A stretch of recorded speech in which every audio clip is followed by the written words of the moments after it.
Urubuga rwa YouTube ni rumwe mu zifasha abahanzi mu kumenyekanisha ibihangano byabo bikagera kuri benshi bitabagoye. Mu myaka yashize yo munsi ya 2009 byari bigoranye ko umuhanzi yasohora indirimbo umunsi umwe ikarara ikoze hit ku isi yose. Ariko uyu munsi hari imbuga nkoranyambaga zifasha abahanzi mu kumenyekanisha ibihangano byabo, kandi si ukubimenyekanisha gusa. Izo mbuga nkoranyambaga zihemba abahanzi amafaranga menshi cyane bitewe n'amamiliyoni yabirebye.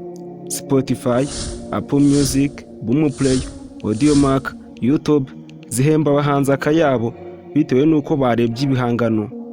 Uyu munsi by'umwihariko tugiye kureba abahanzi 5 ba mbere mu Rwanda bamaze kurebwa n'abantu benshi ku rubuga rwa YouTube. Nguhaye ikaze, uze gukanda subscribe kandi like tujye tubana buri munsi. Nimba ukunda ibihangano nguha, uze gusiga udutima muri comment. Reka nongere nguhe ikaze. Twihuse cyane ku mwanya wa 5 turahasanga umuhanzi Bruce Melody. Uyu Bruce Melody ni umwe mu bahanzi bakunzwe cyane mu Rwanda ndetse no muri East Africa. Uyu Bruce Melody mu bihangano yasize kuri YouTube 95% byarebwe n'abarenga miliyoni. Uyu Bruce Melody kuva umunsi yafunguyeho YouTube no kugeza uyu munsi amaze kurebwa n'abarenga miliyoni 97. Urumva ko ari abantu benshi bamaze kureba Bruce Melody.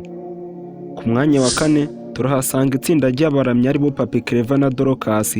Abangaba yaba mu Rwanda ndetse no hanze y'u Rwanda barakunzwe bitewe n'uko indirimbo zabo bakunze kuziririmba mu Giswahili. Uyu Papi Clever na Dorcas kuva umunsi bafunguye YouTube channel bamaze kurebwa inshuro miliyoni 216. Urumva ko ari abantu benshi barebye uyu Papi Clever na Dorcas. Ku mwanya wa 3 turahasanga korali ya Ambassadors. Ni imwe muri korali ikunzwe hano mu Rwanda. Mu ndirimbo nyinshi bakoze zagiye zikundwa, bamaze kurebwa inshuro miliyoni 283. Nawe urabyumva ko ari abantu benshi barebye no korali. Ku mwanya wa 2 turahasanga uwitwa Meddy. Uyu Meddy yahoze aririmba indirimbo za secular ariko yaje kubivamo. Ubu ngubu asigaye yiririmbira indirimbo za gospel, kandi no muri gospel ahagaze neza. Akora indirimbo asize ku mbuga nkoranyambaga za gospel zigakundwa, n'ibitaramo akoze bikitabirwa n'abakristo benshi cyane. Uyu Meddy cyo nakubwira cyo nuko ari we muhanzi wa mbere mu Rwanda ufite indirimbo yarebwe n'abantu benshi cyane ku rubuga rwa YouTube.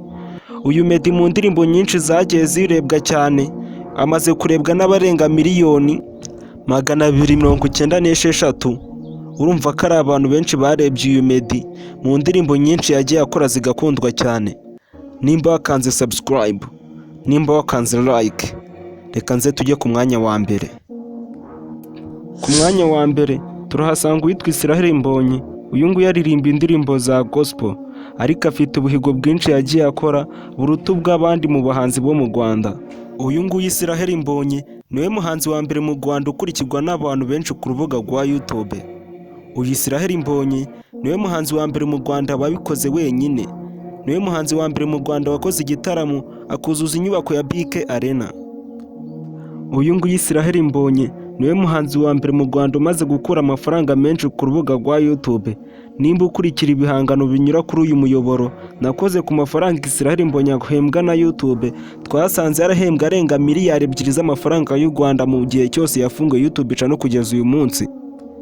Uyu Israel Mbonyi kuva umunsi yafunguye YouTube channel mu mwaka wa 2012 amaze kurebwa n'abarenga miliyoni 302.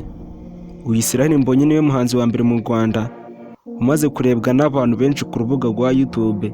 Ako gahigo niwe gafite uretse witwa Meddy Umuyingayinga ufite miliyoni 296.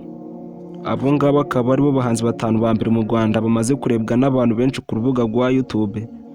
Ejo tuzaba tureba ese abahanzi 5 ba mbere mu Rwanda bamaze gukora amafaranga menshi ku rubuga rwa YouTube nabahe.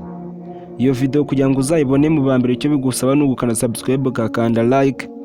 Waba wakunze iki kiganiro ukagenda ukabyandika muri comment. Iyi ni Jean Paul TV Show. Bye bye, ndabakunda cyane.